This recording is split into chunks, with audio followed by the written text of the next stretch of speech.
pada saat itu kita betul-betul tidak merasa seperti manusia. Jadi kita tidak dihargai sebagai manusia.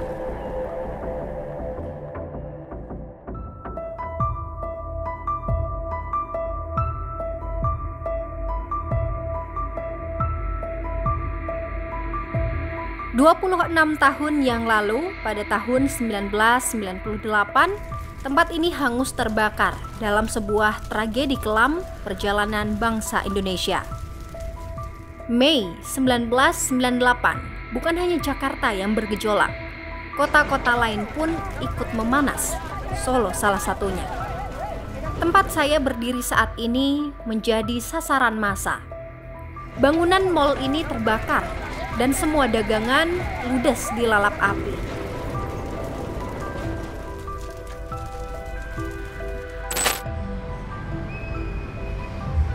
Bersama saya Anggi Puspariana, jadi gini ceritanya.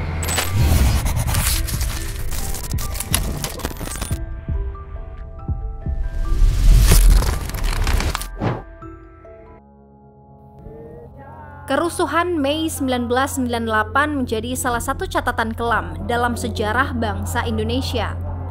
Akar persoalan peristiwa yang berlangsung 13 hingga 15 Mei 1998 ini sebenarnya bersifat multidimensi. Awalnya dari krisis moneter 1997 yang berimbas pada merosotnya nilai tukar rupiah terhadap dolar Amerika Serikat. Alhasil, gelombang PHK, pemberhentian proyek besar, hingga aksi likuidasi 16 bank tak bisa dihentikan. Krisis ekonomi kemudian meluas hingga ke politik dan memantik hilangnya kepercayaan publik terhadap pemerintah.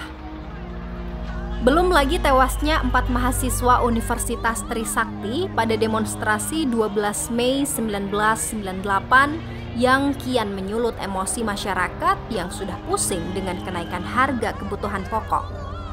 Kondisi inilah yang pada akhirnya memicu gelombang protes di sejumlah kota di Indonesia.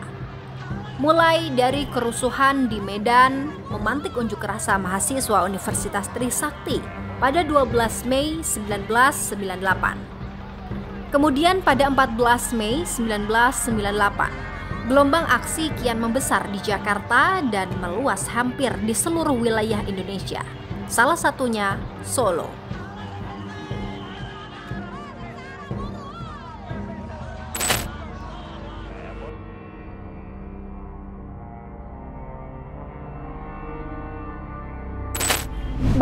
Mei 1998 pagi hari, mahasiswa dari Universitas Muhammadiyah Surakarta mulai berkumpul.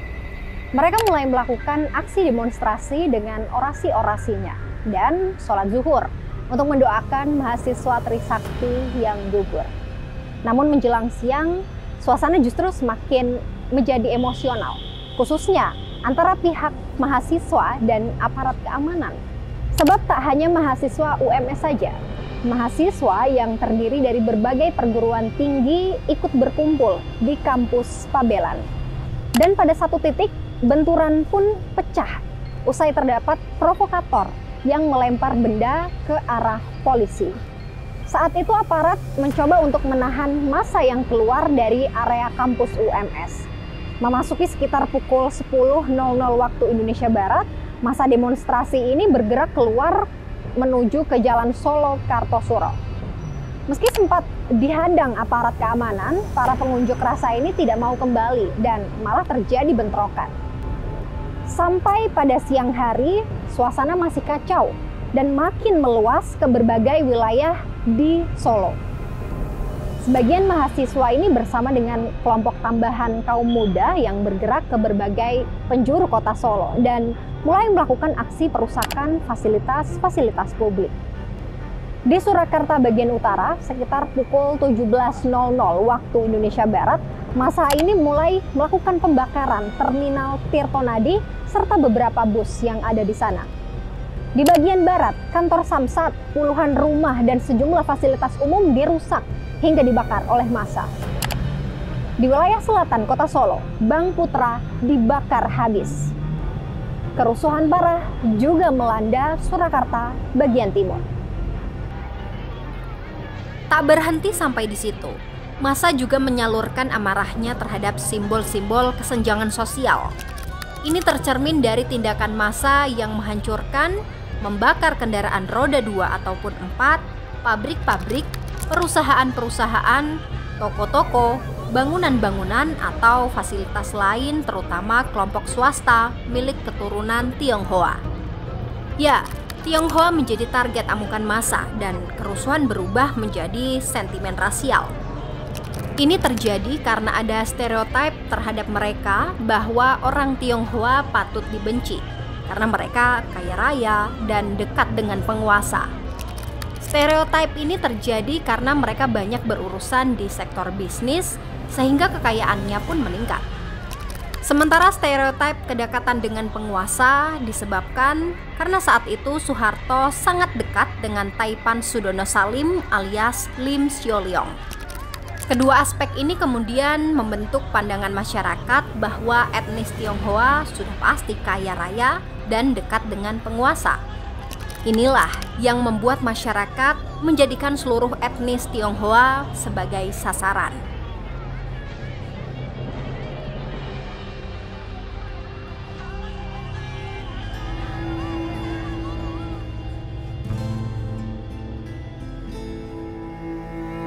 Saya bertemu Sumartono Hadinoto, salah seorang warga Solo keturunan Tionghoa yang melihat langsung amukan massa kala itu.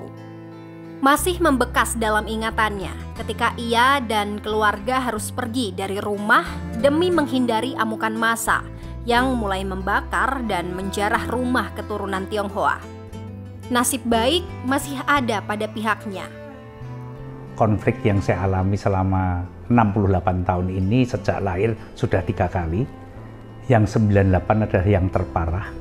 Dan konflik itu adalah diciptakan oleh sekelompok orang dengan kepentingan tertentu dalam tanda petik politik, dan yang dikorbankan adalah Jakarta dan Solo. Saya coba memberi kabar teman-teman yang punya toko di Slamet Riyadi karena jalan utama di mana rencana para pendemo itu masuk dari Kartasura.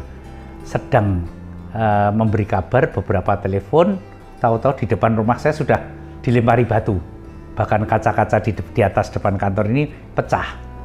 Nah, dari situ saya kemudian dihubungi RT dan RW saya. Pak, sebaiknya Bapak ke belakang. Kami akan lubangi tembok Bapak belakang, Bapak keluar dari belakang karena mereka melihat massa sudah mulai beringas dan kelihatannya teriak-teriak untuk mau bakar rumah walaupun kenyataannya tidak dibakar.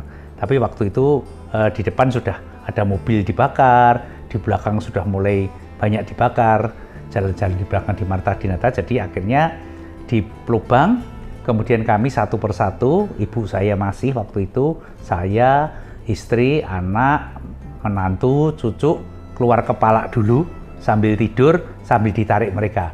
Karena sangat tergesa-gesa, tidak sampai lubangnya mencukupi untuk jalan maupun jongkok. Jadi lewat sambil tidur selebar badan kita begitu.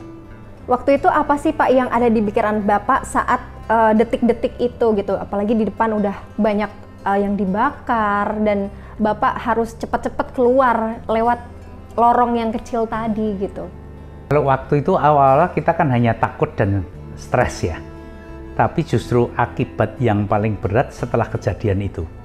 Jadi setelah kejadian kami di Perkumpulan Masyarakat Surakarta mengadakan pendataan korban, kemudian membantu korban. Saya jadi merasakan karena pada saat itu korban yang daftar, yang kita wawancara itu begitu datang mereka menangis. Tidak bisa bicara apa-apa, awalnya menangis dan ternyata karena kita menghadapi hal seperti itu akhirnya masuk bawah sadar. Dan saya menjadi korban, ada sedikit gangguan psikologis di mana mengganggu kesehatan saya sehingga saya dirawat. Dan waktu itu saya sangat-sangat merasakan bahwa pada saat itu kita betul-betul tidak merasa seperti manusia. Jadi kita tidak dihargai sebagai manusia. Dan saya karena trauma pada waktu itu sempat dirawat dokter psikiater selama 1,5 tahun dan melihat api itu akhirnya kalau tadi masuk ke rumah satu-satunya mungkin rumah tinggal di Indonesia yang ada hidrannya. Biasanya hidran itu hanya dipasang di bangunan-bangunan bertingkat, perkantoran, tapi ini rumah tinggal ada hidran karena waktu itu saya merasa kalau saya punya pemadam kebakaran yang mumpuni, saya bisa membantu tetangga-tetangga saya supaya tidak makanya pintu itu pun termasuk saya lestarikan, siapa tahu di kampung terjadi kebakaran, saya bisa bantu mereka.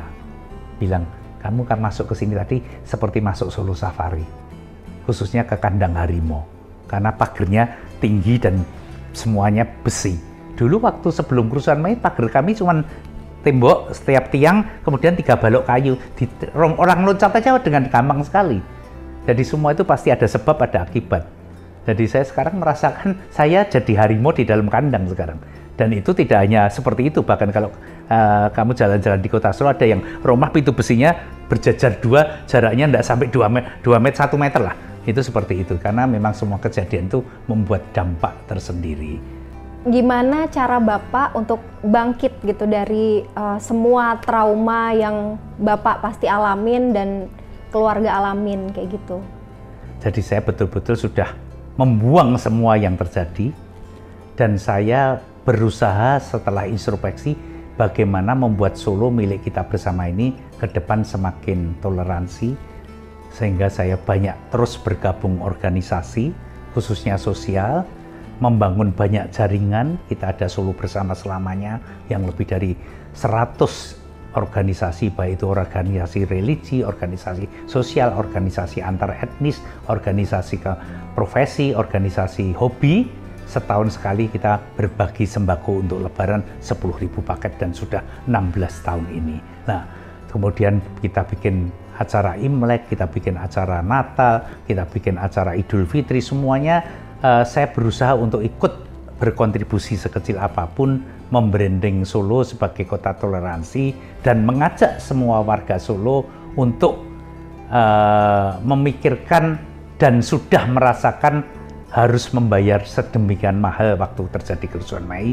Semoga generasi penerus bangsa, khususnya penerus kota Solo ini semua semakin bijak, semakin cerdas untuk menjaga keamanan kota Solo.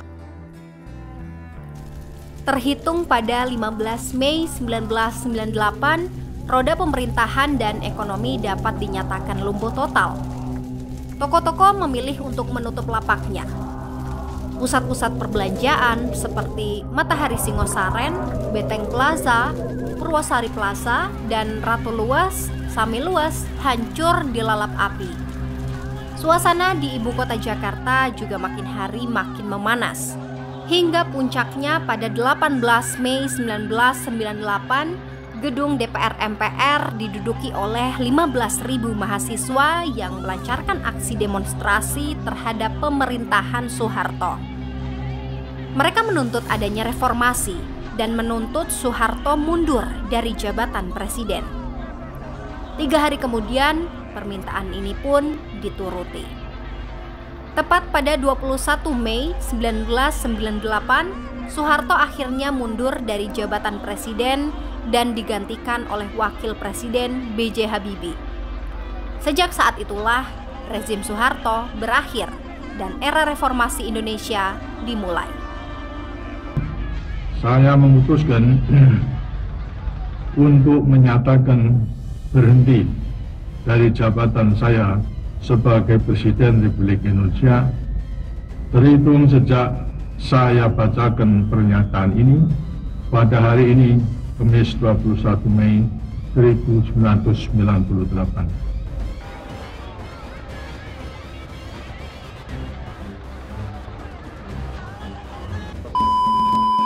Eits, tarik napas dulu sebelum ceritanya dilanjutin. Cuma mau bilang makasih buat kamu yang udah ngikutin episode-episode di Jadi Gini Ceritanya. Buat yang belum subscribe, jangan lupa. Biar gak ketinggalan cerita baru, nyalain juga loncengnya. Tragedi 1998 menjadi catatan dan pelajaran penting bagi bangsa Indonesia. Ribuan orang meninggal dunia, bahkan puluhan orang ini masih dinyatakan hilang.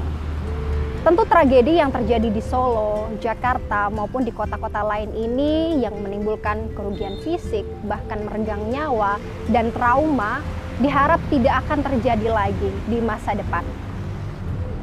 Sekian dulu cerita kali ini. Bye!